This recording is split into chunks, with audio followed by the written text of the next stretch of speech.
말씀의 제목은 아직도 깨닫지 못하느냐 입니다. 한번 읽어보시면 다 같이 시작. 다시 한번 시작. 이 질문을 여러분들에게 대해 보시기 바랍니다. 신앙생활 오래 해도 아직도 깨닫지 못하느냐, 제대로 알고 예수 믿어라, 그런 얘기나 마찬가지가 되겠습니다. 자, 이 제목은 본문에 나오는 얘기입니다. 마가복음 8장 14절에서 26절까지의 말씀을 교독하겠습니다. 제자들이 떡 가져오기를 잊었음에 배에 떡 한 개밖에 그들에게 없더라.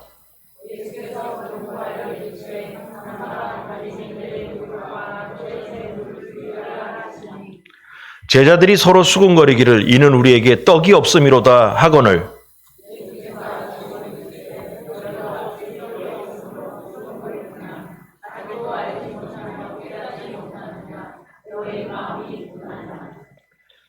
너희가 눈이 있어도 보지 못하며 귀가 있어도 듣지 못하느냐? 또 기억하지 못하느냐?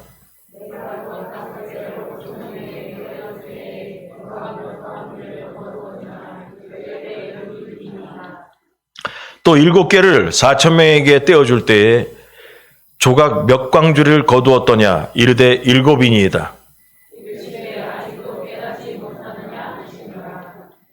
벳세다의 이름에 사람들이 맹인한 사람을 데리고 예수께 나와 손 대시기를 구하거늘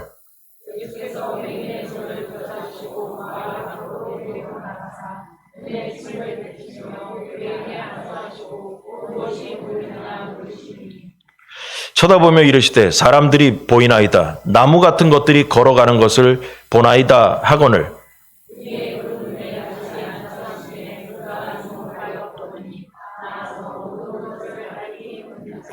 같이 합니다. 예수께서 그 사람을 집으로 보내시며 이르시되 마을에는 들어가지 말라 하시니라. 아멘.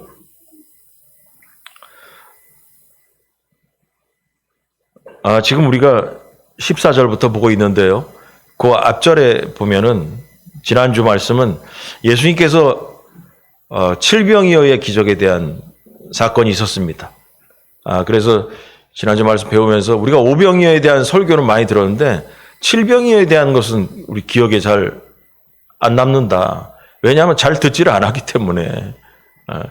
근데 저도 지난주에 제가 솔직히 얘기했지만은 이거 칠병이어를 공부하다 보니까 이거 되게 중요한 얘기인데 왜 오병이어만 우리가 들었을까?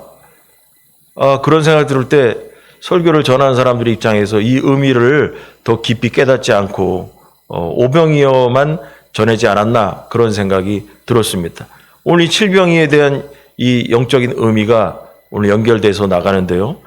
이 예수님께서 칠병이의 기적을 일으키신 후에 7광주리의 떡이 남았다.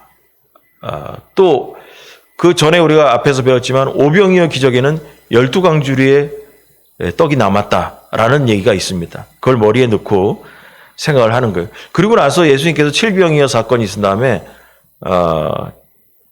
지난주에 그랬죠. 혓바닥도 잘 안 돌아가는 그 지방 이름 달마누다라는 지방으로 그 칠병이어 기적을 한 다음에 달마누다라는 지방으로 이동을 하셨다 예수님께서. 근데 이게 중요해요. 중요한 얘기예요.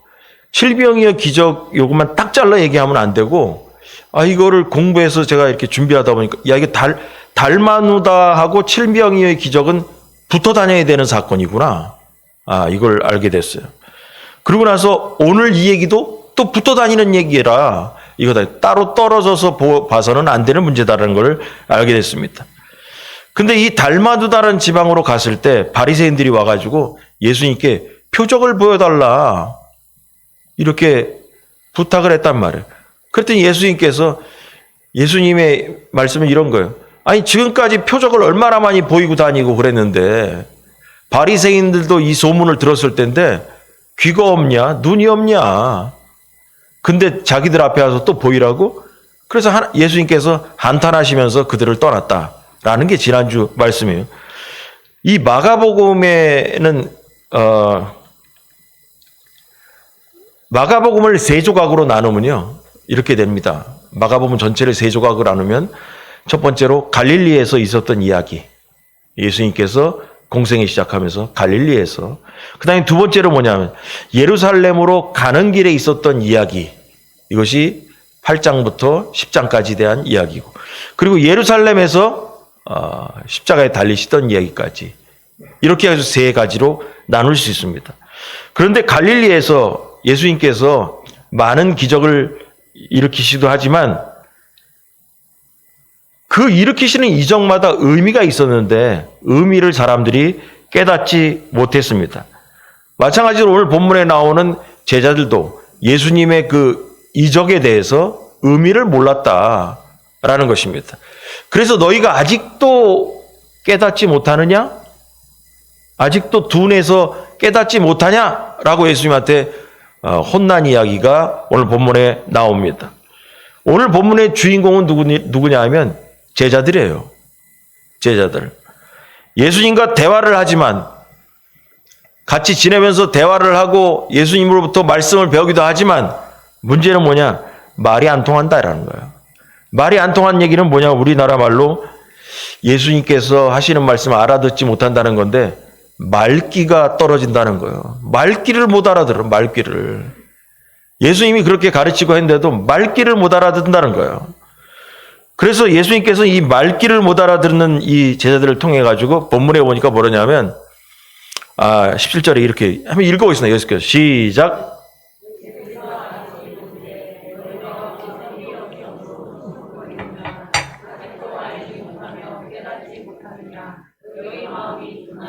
예.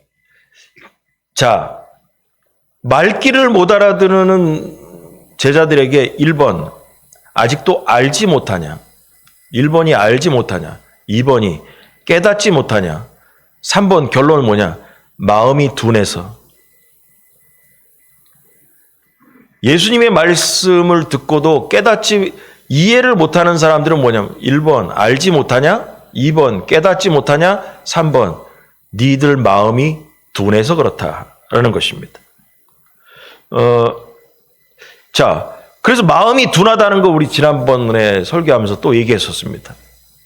마음이 둔하다는 것은, 자, 지금 알지 못하냐, 깨닫지 못하냐, 결론은 마음이 아직도 둔하다는 것이다 라고 정리를 해드렸는데, 마음이 둔하다는 거를 영어 성경에서 보니까 이렇게 하덴드라고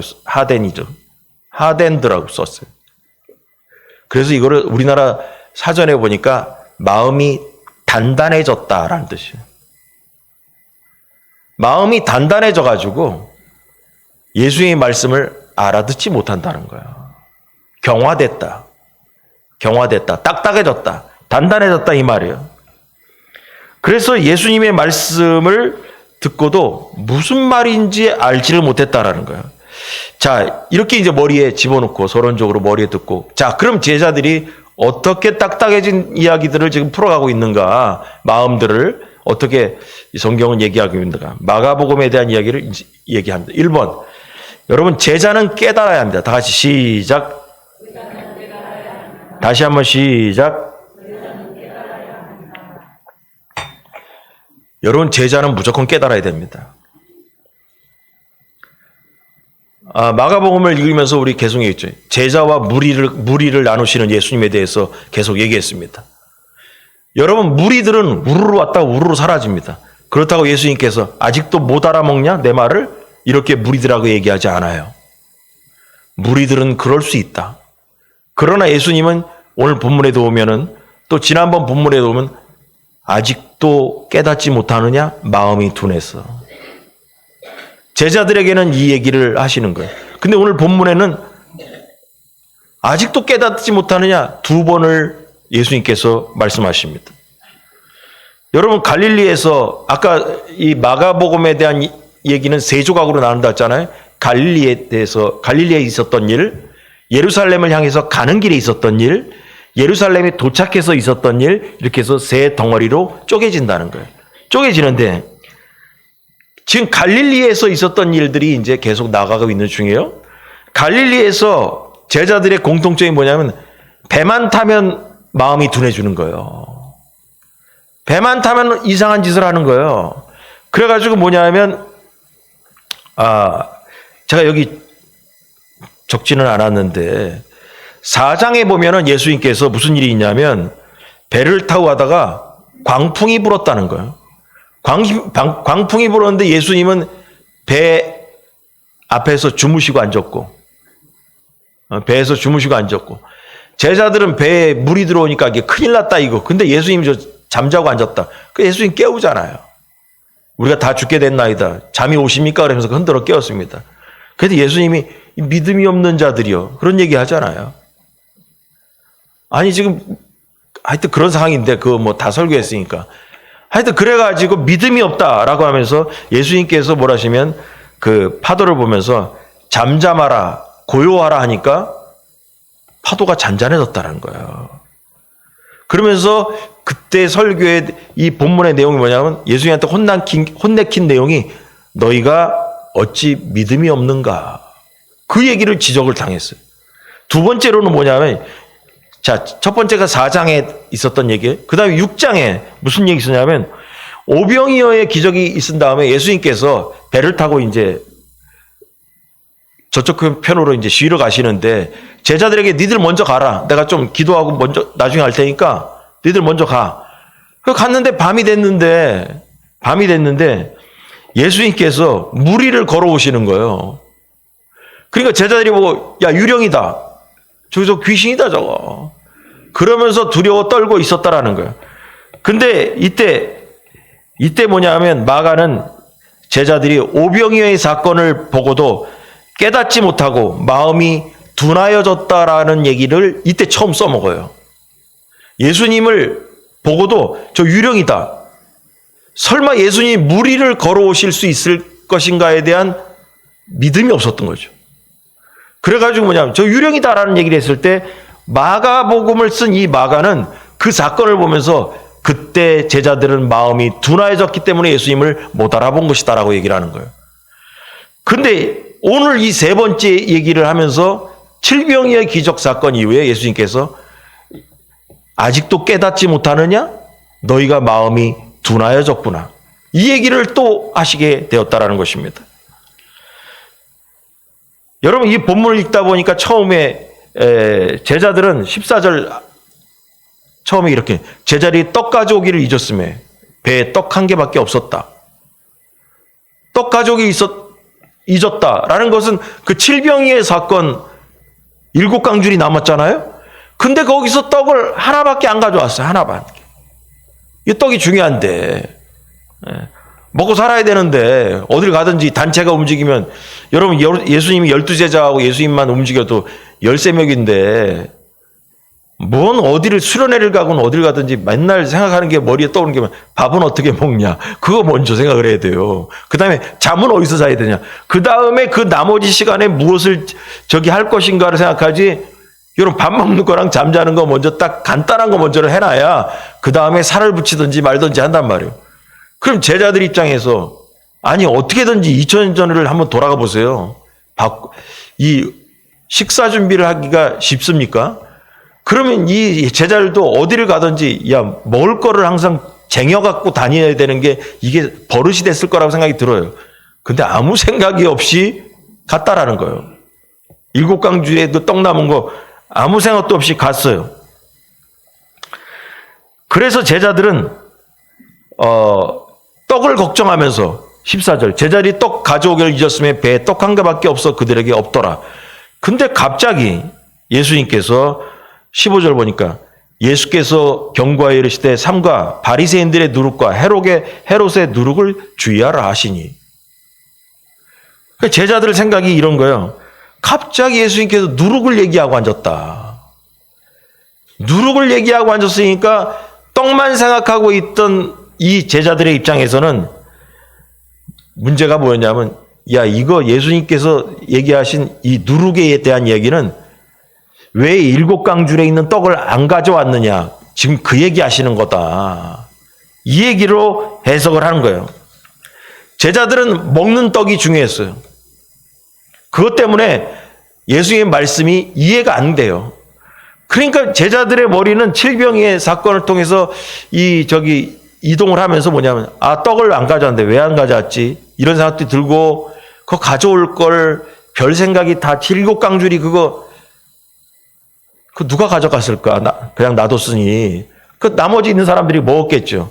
아, 그거 가져왔어야 되는데 막 이 생각으로 막 하고 있는데 예수님께서 바리새인과 헤롯의 누룩을 조심해라.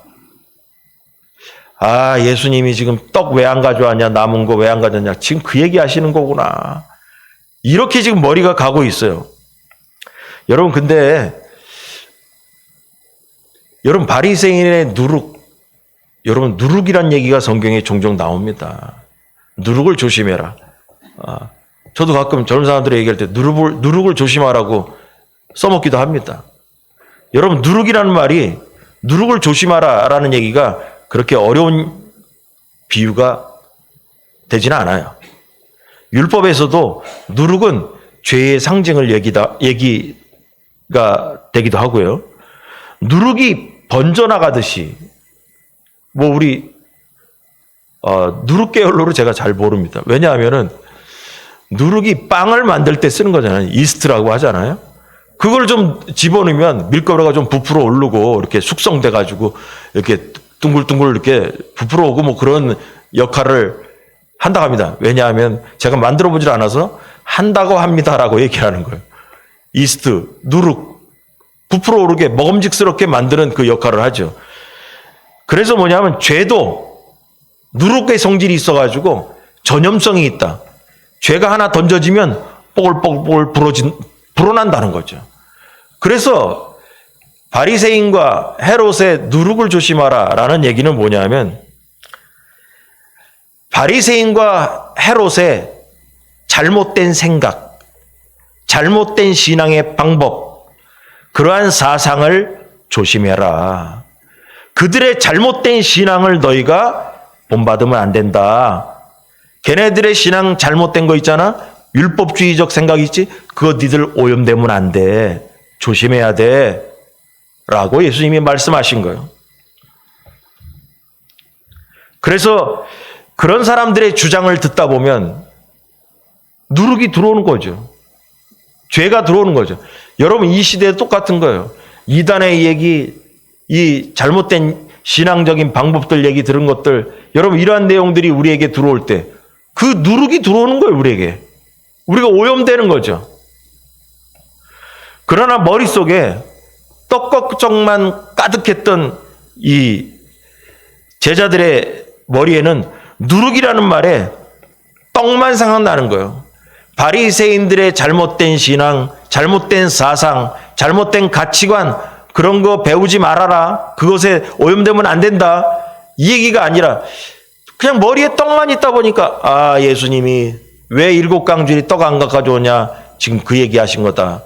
완전히 다른 생각을 하고 있었던 것입니다.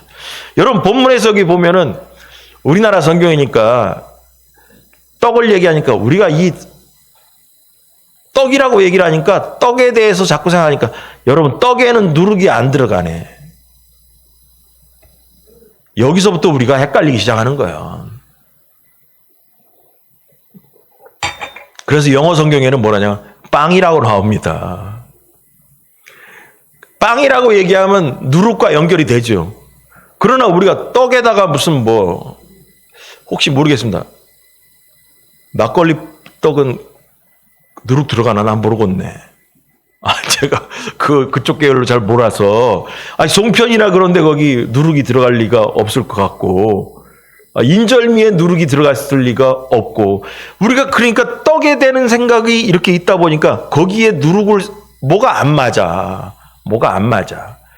그러니까 이 누룩이라는 것은, 이스트, 이것은 뭐냐면 빵을 좀 부풀어 올리게 하는 그러한 역할이 있을 때 이게 이해를 할 때 연결이 된다 이거죠. 자, 그래서 제자들은 어쨌거나 예수님은 바리새인과 헤롯의 잘못된 사상과 가치 기준 이런 것도 잘못 들으면 니들 오염돼 신앙적으로, 그러니까 그거 조심해야 돼. 이렇게 얘기를 하는데 제자들은 7강줄이 떡을 왜 안 가져왔지? 그래가지고 지금 혼나고 앉았구나. 이 생각을 하니까 이게 서로가 이게 안 맞는 거예요. 그러니까 알지도 못하냐? 아직도 깨닫지 못하냐? 둔해가지고. 아이고, 영적으로 아직도 둔해가지고 내가 뭔 말을 해도 알아듣지를 못하네. 이 얘기가 나온 거예요. 그래서 예수님께서 두 번을 그런 얘기 하시면서 호되게 꾸짖으신 거나 마찬가지입니다. 그 꾸짖음이 두 절이나 길게 될 정도로 예수님은 제자들을 답답하게 생각한 거예요. 그러니까 예수님 그랬을 거예요. 아이고, 저 답답한 것들 데리고 어떻게 세상을 변화시켜야 되나. 그 생각이 들었을 것이라는 거죠. 그래서 제자들에게 그 다음에 하시는 말씀이 뭔 얘기 하시냐? 여러분, 오병이어의 기적하고 칠병의 기적을 얘기하시는 거예요. 여러분, 이게 중요하다니까. 오병이어와 칠병이어 얘기를 이 누룩 얘기하면서 말씀하시는 거예요. 뭐가 이유가 있다라는 거예요. 그러면서 예수님께서 말씀하시는 오병이어와 칠병이어의 표적이 니들이 그걸 보면서도 모르냐? 여러분, 우리가 봐도 모르겠어. 여러분, 이게 해석을 안 해줘서 우리가 몰랐어요. 오병이어와 칠병이어 기적이 이게 같이 붙어 다녀야 되는 것을 우리가 몰랐다라는 거예요. 그러니까 자꾸 엉뚱한 얘기들을 하고 우리가 살아왔어요. 그래서 이 부분을 시간을 갖고 열심히 제가 책을 찾아보면서 연구한 결과, 제가 학자들의 얘기가 이렇습니다라고 이제 가끔 얘기하잖아요. 왜냐하면 제가 다 깨달은 것처럼 얘기하면 제가 뭐 천재입니까? 잘난 척 하게. 저는 그거 하기 싫어서 배운 건 배운 거, 알아서 알게 된 것은 알고. 제가 그 구분을 해서 항상 얘기하는 거예요. 자, 이거는 뭐냐면 학자들의 결론을 제가 여러분들에게 연구한 결과를 가르쳐 드는 거예요. 왜 예수님께서 오병이와 칠병이어 기적을 꼭 집어가지고 이 말씀하셨냐? 여러분, 답부터 얘기합니다. 떡은 말씀이죠. 떡은 말씀의 떡을 얘기합니다. 자, 그런데 이 표적의 결과가 달라요. 오병이어의 기적과 칠병이어의 기적에서 오병이어의 기적의 결과는 있잖아요. 12강줄기가 남았죠. 지금부터 잘 들어야 돼요. 칠병이어의 기적은 있잖아요. 결과가 7강줄기가 남았습니다. 자, 답을 먼저 얘기하면 12강줄이 무슨 의미냐? 이스라엘 유대인들의 12부족을 의미합니다. 칠병이어의 기적의 7강줄이 뭐냐? 그 당시 이스라엘의 주변에 살고 있던 가나안 7족속을 얘기합니다. 출애굽기에 나오는 가나안의 7족속. 자, 성경을 보니까 가나안의 7족속. 여러분, 신명기 7장 1, 2절을 한번 읽어보겠습니다. 네, 하나님. 다 시작. 내 하나님 여호와께서 너를 인도하사 내가 가서 차지할 땅으로 들이시고 내 앞에서 여러 민족 헷 족속과 게르가스 족속과 아모리 족속과 가나안 족속과 그리스 족속과 히브리 족속과 여부스 족속 곧 너무나 많고 힘이 지는 7부족을 쫓아내실 때에 내 하나님 여호와께서 그들을 내게 넘겨 내게 치게 하시니 그때에 너는 그들을 진멸할 것이라. 그들과 어떤 언약도 하지 말 것이요 그들을 불쌍히 여기지도 말 것이며. 예, 모세에게 하나님께서 가나안 땅에 들어가면 이렇게 7족속이 있다. 그래서 이 가나안의 7족속, 헷 족속, 기르가스, 아모리, 가나안, 브리스, 히위, 여부스 족속, 이 7족속을 진멸해야 된다. 근데 여러분, 여호수아 시절에 진멸했습니까? 실패했습니다. 자, 7강주리는 이스라엘에 살고 있는 그 당시에 가나안 땅. 여러분, 우리가 헷갈린 게 뭐냐면 가나안 땅이라고 하니까 가나안 족속과 다른 걸로 아는데, 여러분, 가나안 땅에 가나안 족속도 있었어요. 가나안이라는 말이 그 땅의 이름도 되지만 뭐냐 하면 가나안 족속이 따로 독립돼 있었어요. 자, 이걸 해석합니다. 자, 7강주리는 7족속이다. 12강주리는 이스라엘의 12지파를 의미한다. 그래서 예수님께서는 야, 내가 오병이어 기적하고선 몇 강주리 남았어? 12강주리요. 칠병이어 기적하고서 몇 강주리 남았어? 7강주리요. 내가 이렇게 얘기해도 무슨 말인지 못 알아들어? 이러고서 얘기 안 하셔요, 그냥. 그럼 여러분 예수님께서 오병이어의 12강주리와 7병이어의 7강주리가 뭐가 의미가 있으니까 두 개를 딱 집어 얘기하신 거잖아요. 의미가 있다라는 거예요. 그게 바로 이거예요. 여러분 지난번에 제가 시간이 없어서 이거를 이때 한꺼번에 설교하지 않았고 이때 하려고 아껴뒀다가 지금 하는 거예요. 지금 이게 뭐냐면 여러분 오병이어의 기적은 뭐라 해서 주 대상이요? 설교를 들은 그 광야에 앉아있던 100명씩 200명씩 앉았던 사람들 유대인들이 주 대상이라고 했죠. 지난주에 배웠던 7병이어의 대상들은 뭐예요? 가나안 여인 수로보니게 여인 얘기하면서 나왔잖아요. 거기에서 들었던 설교를 들었던 사람들은 이방인들이었어요. 이방인들. 그래서 차이점을 얘기하면서 그러냐면 유대인들 오병이어 기적 때는 있잖아요. 반나절만 듣고 저녁 때니까 제자들이 와가지고 예수님한테 예수님 저 사람들 저 밥 먹어야 되는데요. 자기들 동족이라서 밥 먹일 생각하고 있어요. 근데 7병이어 기적 때는 있잖아요. 3일 동안 말씀을 들었는데도 제자들이 밥 먹여야겠다는 얘기 한마디 안 해요. 그래서 예수님께서 야, 이 사람들 밥 먹여 보내야 되잖아. 가다가 기진해서 쓰러지면 어떡하냐? 그럼 이 차이점이 뭐였냐? 유대인들에게는 제자들이 밥을 먹여야겠다고 하고 이방인들에게는 제자들이 밥 먹을 생각이 없어. 이 기준이 왜 그랬을까? 왜 제자들은 이쪽은 밥 먹여야 되고 이쪽은 밥 먹을 얘기를 3일 동안 안 했을까? 율법 때문에 그렇다. 이방인들하고 같이 떡 나눠 먹는 것은 율법을 범하는 것이기 때문에 이방인들은 굶든지 말든지 신경 안 썼다는 거죠. 그러나 예수님 뭐예요? 그때 그런 얘기 했죠. 그러면 뭐냐면 이방인들에게도 뭐냐면 말씀이 안 나가야 되죠.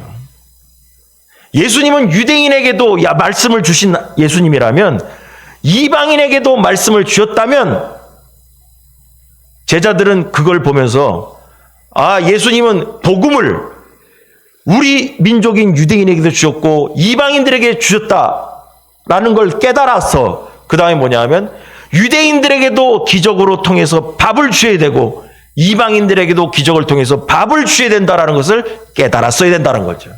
근데 뭐냐? 아직도 마음이 딱딱해가지고 뭔 말인지를 알지를 못해. 이제 이해가 오시죠? 여러분 이거를 깨달아야 오병이어와 7병이어 기적이 엄청 중요하다는 거예요. 여러분 이게 복음이라는 거예요. 여러분 이게 복음이 들어간 거예요. 예수님의 기적이 들어간 내용이 아니라 여기에 복음의 내용이 들어가 있더라는 말이에요. 복음은 이스라엘 사람에게만 주어진 것이 아니라 이방인 우리들까지 복음이 허락되었다는 것이 여기에 들어가 있는 의미라는 것입니다. 그래서 제자들은 율법을 범하기 싫어서 이 이방인들이 밥을 굶든지 말든지 말하고 싶지 않았어요. 그래서 제자들은 이 두 가지의 사건을 보면서도 깨닫지도 못하고 영적으로 둔한 상태였다라고 예수님은 지적하신 거예요. 니들이 그걸 두 개를 다 보고 나서도 아직도 깨닫지도 못하냐? 알지도 못하냐? 마음이 둔한 영고라는 거야. 여러분 율법에 갇혀 있는 바리새인들과 헤롯을 지지하는 사람들은 오로지 복음이 전해지지도 못하게 하고 메시아는 율법대로 오신 다음 뭐냐면 이방인에게는 적대적이어야 되고 율법이 유대인들에게만 메시아로서 오셔야 된다고 생각을 했던 거죠. 그리고 이 세상을 뒤집으러 오신 메시아가 자기들이 원하는 모습으로 안 왔다고 생각을 하고 예수님을 죽이는 것에서는 바리새인이나 헤롯 지지파들이 공모했습니다. 공모가 된 상태예요. 이러한 바리새인과 헤롯의 주장에 오염되지 말아라라고 말씀하신 것입니다. 자, 여기까지 의미를 알았어요. 자, 그럼 우리에게 어떻게 적용할 것인가? 결론이 이렇습니다. 예수님과 제자들의 관심이 다르다라는 거예요. 여러분, 제자들은 떡에 관심이 있고요. 예수님은 누룩에 관심이 있어요. 더 나아가서 제자들은 복음이 유대인들에게만 허락됐다고 생각했지만 예수님은 뭐냐? 이방인들에게도 복음이 가야 된다는 것이죠. 그래서 제자들의 관심사와 예수님의 관심사가 다르다. 마찬가지로 우리의 인생의 관심사와 예수님의 관심사가 다르면 은혜가 안 옵니다. 관심이 다르면 예수님의 말씀이 이해가 안 되는 겁니다. 이해가 안 되는 거예요. 우리의 모든 관심은 뭐냐? 누룩이 아니라 복음이 돼야 되죠. 우리의 모든 관심은 예수 그리스도께서 우리에게 주신 복음이 우리의 관심사가 돼야 됩니다. 그래야 관심의 눈으로 봐야, 복음의 눈으로 봐야 예수님의 말씀이 이해가 온다는 것입니다. 모든 것을 복음 중심으로 생각해야 말씀도 이해가 오고 그 이후에 은혜도 우리에게 들어오기 시작하는 것입니다. 그러면 우리의 가장 큰 정의점이 이겁니다. 여러분의 관심은 어디에 가 있습니까? 복음입니까? 아니면 먹는 떡에 관심이 가 있습니까? 예수님은 복음을 온 세상에 전해야겠다라고 생각하고 복음에 관심을 갖고 있는데 제자들은 온통 뭐냐? 7강줄이 떡을 왜 안 가져왔지? 여러분, 우리는 먹는 떡에 관심이 있습니까? 아니면 복음에 관심이 있습니까? 여러분, 이처럼 먹을 것과 입을 것에 대한 걱정에 잡히면 하나님 나라에 집중할 수가 없습니다. 참된 그리스도인은 먼저 그의 나라와 그의 의를 구하는 것이 되어야 됩니다. 이게 바로 제자가 가야 될 길인 것입니다. 할렐루야. 자, 2번. 눈을 열어야 합니다. 다 시작. 다시 한번 시작. 뭐 제목을 멋있게 붙이려다가 붙여봤자 우리가 딱 마음에 오는 거 눈을 열어야 되는데 여러분 이 사건이 있은 다음에 이 본문에 보니까 눈이 안 보이는 사람을 데리고 왔다라는 거예요. 22절을 보니까 자 21절 이르시되 아직도 깨닫지 못하느냐? 그리고 딱 끝나면서 이어지면서 벳세다의 이름에 여러분 마가복음을 쓴 마가는 이 칠병이어 기적 다음에 이 벳세다 사건을 맹인한 사람에 대한 이야기를 갖다 딱 붙이면서 하고 싶은 말을 하는 거예요. 마가는 예수님의 의미를 깨닫고 있기 때문에 이 얘기를 갖다가 연결하는 거예요. 벳세다 이름에 사람들이 맹인한 사람을 데리고 예수께 나와 손대시기를 구하거늘 예수께서 맹인의 손을 붙잡으시고 마을 밖으로 데리고 나가서 눈에 침을 뱉으시며 그에게 안수하시고 무엇이 보이냐 물었더니 쳐다보니 이르되 사람들이 보이는데 나무 같은 것들이 걸어가는 걸 보나이다 하거늘 이에 그 눈에 다시 안수하시매 2번 안수했습니다. 그가 주목하여 보더니 나아가서 모든 것을 밝히 봤다. 자, 이런 얘기가 이제 나왔습니다. 여러분, 오병이어 기적이 있은 다음에도 이런 사건이 있었어요. 그 7장 31절과 37절에 보면 벳세다로 오병이어 기적 사건이 있은 다음에 여러분 마가는 있잖아요. 이게 저자성인데 마가는 이걸 편집을 하면서 희한하게 하나님의 의미를 담고 있어요. 오병이어 사건이 있은 다음에 벳세다에 갔어요.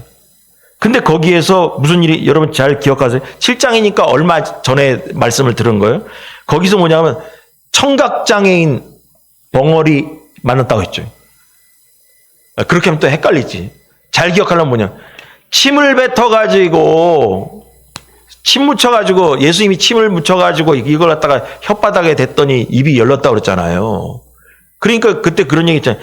아유 그냥 나을지어다 한번 하셔도 되는 분인데 굳이 뭘 침을 뱉어가지고 이렇게 했을까? 그러니까 기억이 나실 거야. 그 일이 있었어요. 그 일이.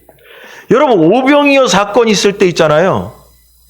귀가 안 들리고 입이 안 떨어진 사람을 만나서 치료해 줬어요.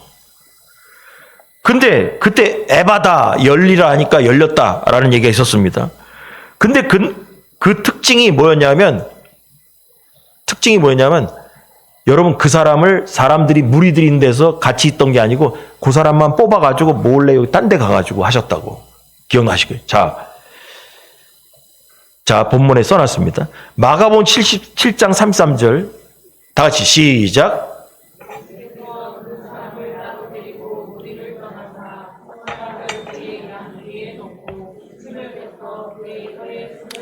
예, 거기 보세요.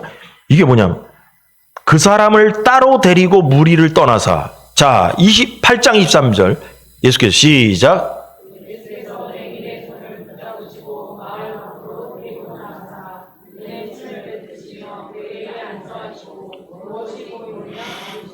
예, 여기서 보니까 여기는 맹인의 손을 붙잡고 마을 밖으로 데리고 나갔다. 요 7장에서는 그 사람을 따로 데리고 무리를 떠나사. 자, 7장에서는 귀하고 입이 고장난 사람이요. 오늘 본문의 얘기는 뭐냐면 눈이 고장난 사람이요. 여러분, 근데 이 얘기를 하면서 따로 데리고 나갔다 7장 얘기를 하면서 그때 설교하면서 이런 얘기 했어요. 이사야서에 보니까 메시아가 오시면 하시는 일이 뭐냐? 귀와 눈과 입을 열리게 하시겠다는 거예요. 그래서 뭐냐면 예수님이 지금 메시아임을 막 공포하고 다니면 안 돼. 공생의 지금 초기인데 벌써부터 나는 메시아다라고 떠들고 다녔다가 잡히면은 이 복음을 다 전하지 못하고 가실 이 시간이 아다리가 안 맞아. 그래서 예수님께서 뭐냐면 이 생각을 하신 거예요.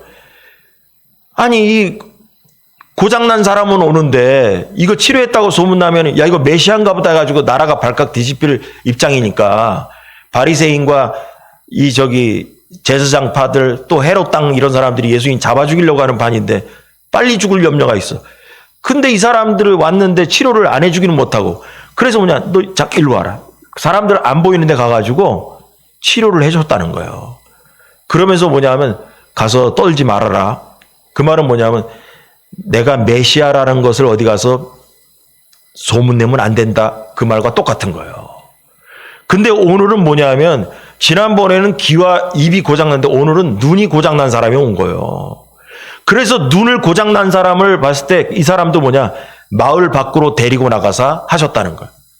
다른 사람들이 보지 못하게.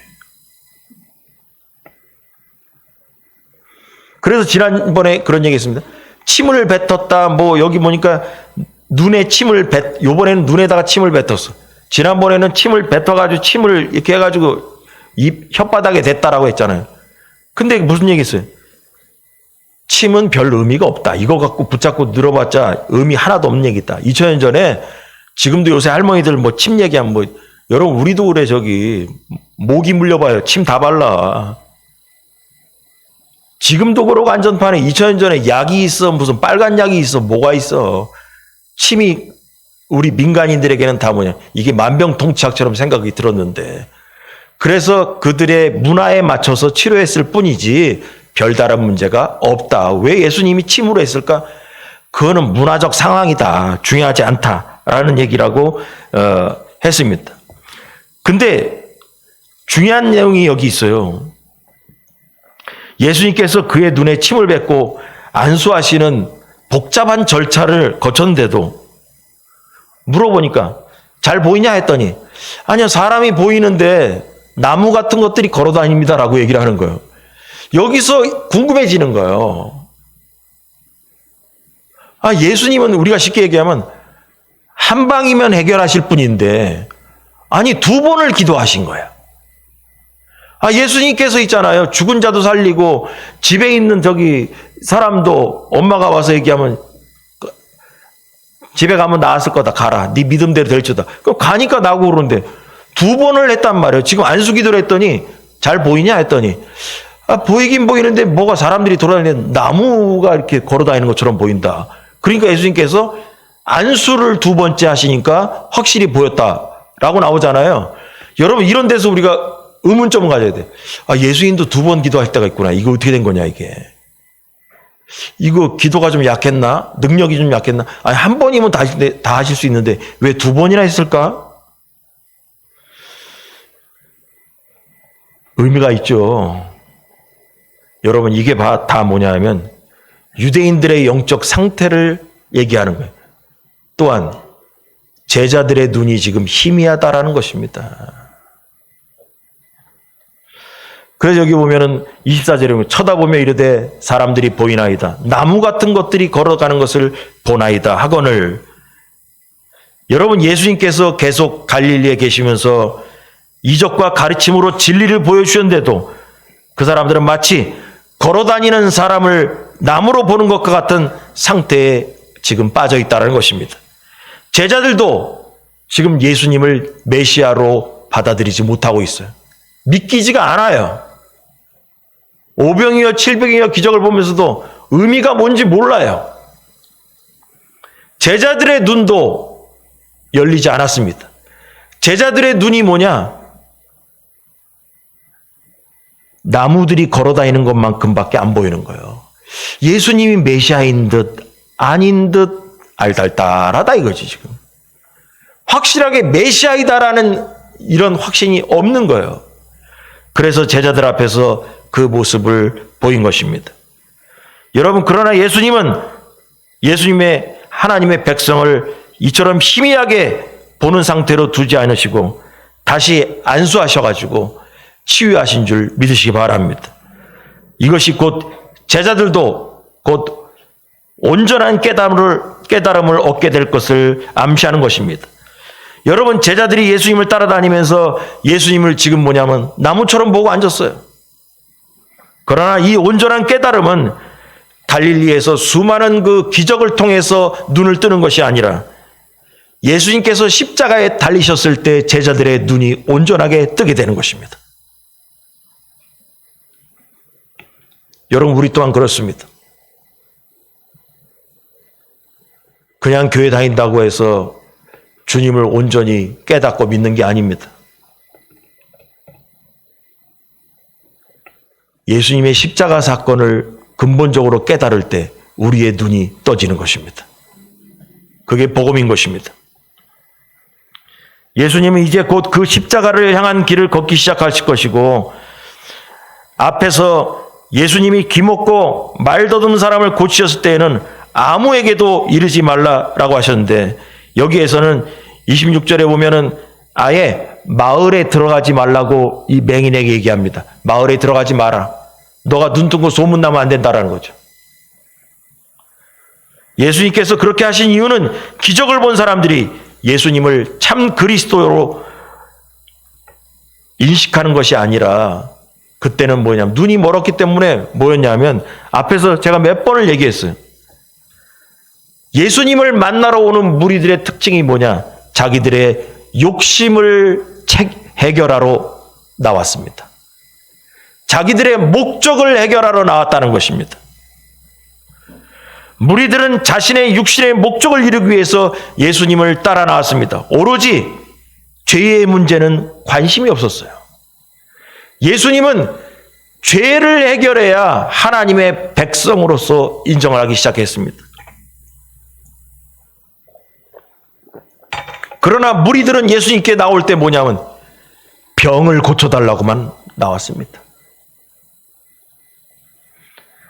무리들은 하나님의 나라에 관심이 없었습니다. 그러나 예수님은 하나님의 나라에 대해서 관심을 주장하셨습니다. 무리들은 육신의 문제, 질병을 치료받고자 하는 마음으로 예수님을 찾아왔어요. 예수님은 지금 이런 문제를 해결하는 것이 그 문제로 시간을 채우는 것이 목적이 아니었습니다. 오로지 복음을 전하고 죄에서 자유를 얻게 하는 것이 예수님의 일본의 가장 큰 목적이었던 것입니다. 지금 눈뜨게 하고 하는 거, 육신의 눈을 뜨고 육신의 문제를 해결하고 여러분 그건 다음 문제예요. 여러분, 복음을 만나야 육신의 문제도 해결되는 줄 믿으시 바랍니다. 영혼이 잘 돼야 범사가 잘 되는 줄 믿으시 바랍니다. 근데 이 무리들은 영혼의 문제는 중요하지 않고 범사가 잘 해결되기를 원했던 것입니다.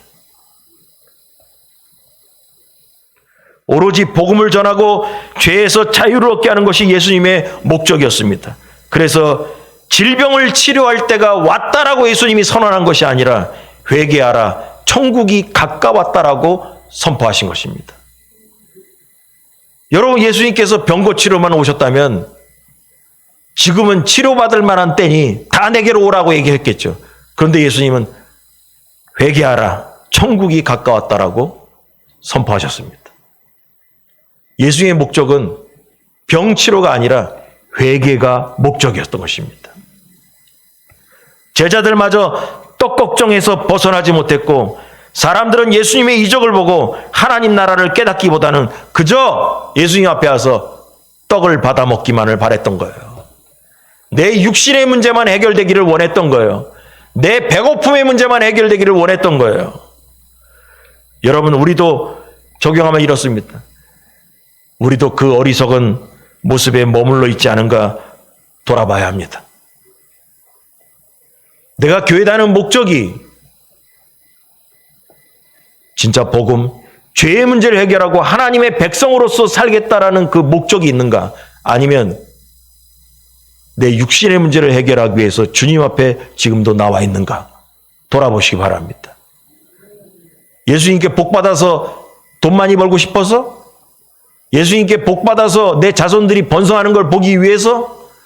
예수님께 복받아서 장수하기 위해서? 잘못됐습니다. 지금도 그렇게 살고 있다면 그 사람은 무리입니다. 예수님 그러실 거예요. 아직도 깨닫지 못하고 알지 못하느냐? 마음이 둔하다 그럴 거예요. 여러분, 사도 바울은 이렇게 얘기했습니다. 디모데후서 2장 4절에 보니까 병사로 복무하는 자는 자기 생활에 얽매이는 자가 하나도 없다라고 했습니다.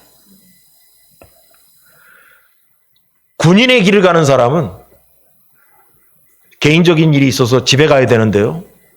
집에 엄마 혼자 농사 짓고 있어서 집에 가봐야 됩니다. 얘기 못합니다. 국가가 명령하면 가야 됩니다. 마찬가지로 우리가 하나님의 군사로 사는 제자로서의 삶을 산다면 하나님 나라의 군사로서 내 생활의 목적을 다 버리고 하나님 나라의 목적을 향해서만 달려가야 됩니다. 먼저 그의 나라와 그의 의를 구하는 그러한 인생을 살아야 된다는 것입니다. 먹을 것과 입을 것에 대한 걱정, 육신에 대한 걱정이 휩싸이면 하나님 나라의 백성이 될 수가 없습니다. 우리는 하나님 나라의 백성으로서의 관심을 갖고 살아야 됩니다. 여러분, 우리는 하나님의 군사입니다. 오로지 하나님의 관심에 내 관심을 맞추시기 바랍니다.